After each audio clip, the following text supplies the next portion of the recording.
मी गझल मग सुरेश भटांच्या सारखं मग मी पण गझलेचा प्रचार प्रसार करायला लागलो. आमचे भीमराव पांचाळे सर करायला लागले, गझल नवाज भीमराव पांचाळे. ते असे गझलाचा प्रोग्राम घ्यायचे, एक दिवसाची 2 दिवसाची कार्यशाळा घ्यायची. मग तिथे गझलकारांना आम्ही शिकवायचो, एक एक विषय घ्यायचो.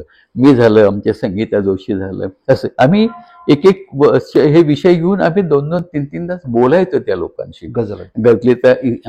आणि आलेल्या गझला मग इसला करायचो, त्याचा आपले शब्द. मग सुरेश भटांनी तसं काहीच केलं असं. ती गझल म्हणजे डाव मित्राचेच होते नेमके. ती त्यावेळेस सुरेश भटांचं एक सदर चालू होतं गझलिस्तान म्हणून मेनका मासिकामध्ये, पाक्षिकी मासिक त्याचं तसं यायचं असं. ते मी एकदा मासिक चाललं तर मला कळालं की सुरेश भटांचं सदर आहे असं.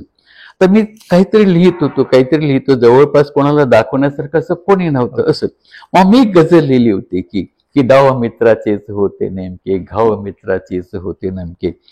ती मेनका मासिकाला पाठवल्यावर जे काही लिहित होते त्यांच्या सगळ्यांच्या गझला यायच्या, पण सगळ्यातनं सुरेश भटानं ती माझी गझल निवडली असं. आणि ते मेनका मासिकामध्ये प्रकाशित केली. त्यांचं भाष्य 2 पानाचं आलं त्याच्यात असं.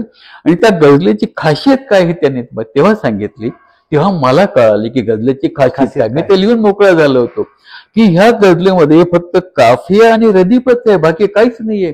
आणि काफिया सुद्धा 3 मात्रांचा, डाव, घाव, नाव, फक्त 3 मात्रांचा काफिया आणि बाकी सगळं रदीप आहे.